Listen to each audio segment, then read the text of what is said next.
Pemerintah Kota Makassar menggelar pasar murah di sejumlah titik di Kelurahan jelang Lebaran. Program ini digelar untuk membantu masyarakat mendapatkan kebutuhan pokok dengan harga yang lebih terjangkau.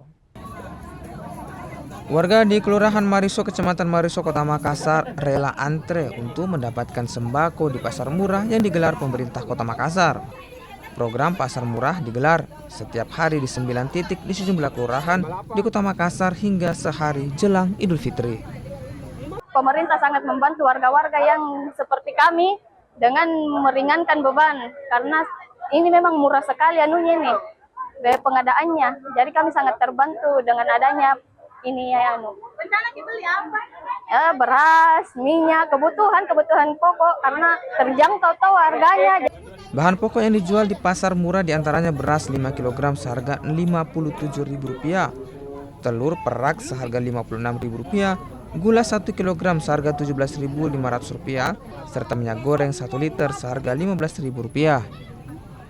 Jadi kalau kita melihat ada beberapa memang harga yang di bawah daripada harga pasaran.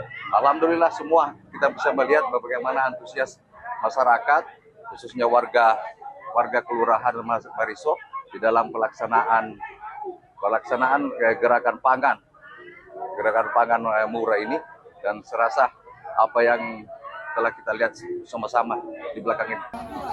Program ini diharapkan dapat membantu masyarakat memenuhi kebutuhan pangan jelang Lebaran, serta menjaga daya beli dan menekan potensi kenaikan harga di Kota Makassar.